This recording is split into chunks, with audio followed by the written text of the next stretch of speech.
Mm-hmm. But I think it also has that storyline that a lot of people like to relate to.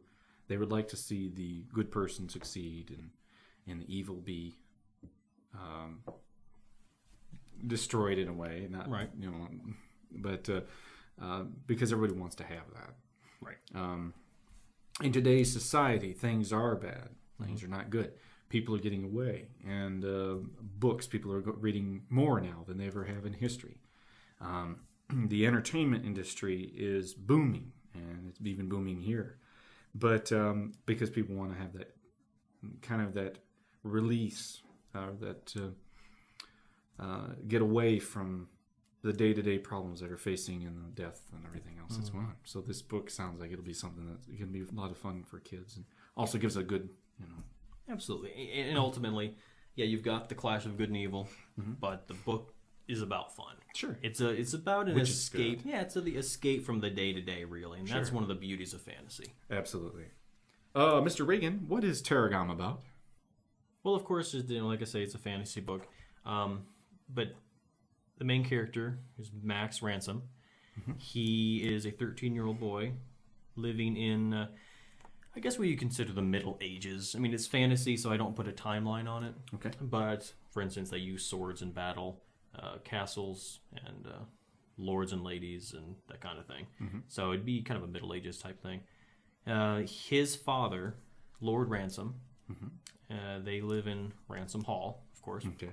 And his father was instrumental in bringing down a civil war in years past before Max was even born, which was headed up by the evil wizard Zadok and his henchmen, one of whom is Lord Stench, who makes another appearance in the book. I love that. So they brought them down, but Zadok and Lord Stench actually survived the final battle back then. And so they are back to have their revenge.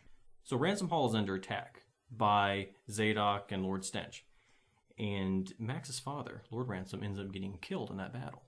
And so the responsibility of saving Terragam ultimately falls under the shoulders of a 13-year-old boy, Max Ransom. And therein lies the story. Is this the beginning of a series, Mr. Regan? It is. The Max Ransom Chronicles is what I'm calling it.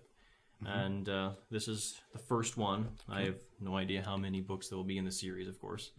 But I hope that it'll be well received. Probably as however many books there end up being in the series is going to depend on how people receive it. If they enjoy it well enough, then there'll be probably a decent number of volumes yet to come. So I had a lot of fun writing this. It was definitely my best effort to date. Very happy with it. And, just got the first copy from the publisher here. They sent for approval, and I'm very happy with it. And I'm going to send them back the A-OK on this. And it should be available on April 30th. This is the first volume. That'll be great. And a lot of people, if they get hooked on a book, they can't stop reading. And I always, the people I know, I work with, or whoever, they're always reading these ones that are a series. And they're like, oh, this book was so great. I can't wait till the next one comes out. I can't wait till the next one comes out. And that's really neat to have people do that. And people will still want to read it. And so they continue them on. Right. Well, that was part of my intention with the book. Like I mentioned earlier, I spoke to some youth librarians, and they told me in no uncertain terms just to get the readers while they are young. And I think that's a good thing. If you look at, say, companies, commercial companies out there pushing their products, they market to younger ages, younger and younger, actually. Seems like every year they're aiming their product toward the younger ages, no matter what the product may be. And it's because they know if you get somebody started with whatever it is young, they will continue on as they age. And I thought, why not do that with reading? And reading and a love of books is something that will affect somebody for the rest of their life, really. And that is one of the greatest gifts I think you could give anybody, is the ability to read, a love of books. And that's really what I'm all about here, is giving kids good, clean fun, something that will stimulate their minds and ingrain in them a love of books. Mr. Regan, were you a reader as a child? And have you always loved books? Always loved books. Always loved books. I can remember my mom taking me and the rest of the family to the library, and I would check out these huge stacks of books. And my sister would always be embarrassed because I would have such a large stack that she'd have to kind of lag a little behind so nobody would think she was with the nerd. but Huge stack of books carrying around. That was how I express myself. Books. I love books. To immerse myself in worlds and to travel to different places, learn things. It was just me. That's what I love to do.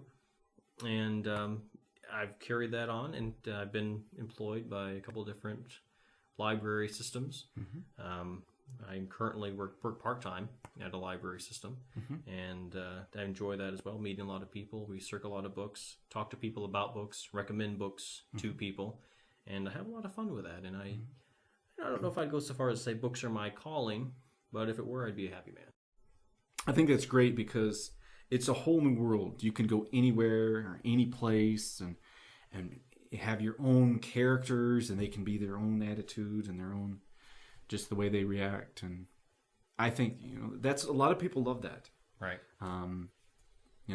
And so that's really cool, because I like to go to any, just be able to pick up a book and just like immerse yourself, and you're like, oh my gosh, I'm there. I'm in that different country or that different time or that mythical area.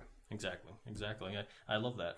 Well, Mr. Regan, are there any characters you related to, or in a way imitated or whatever, to maybe real life people that you knew or someone you came in contact with, or any, just somebody maybe passed by? Well, I think that all characters, even in fantasy books, have to be based somewhat on not necessarily somebody you knew, but real people. In other words, they need actual characteristics. Sure.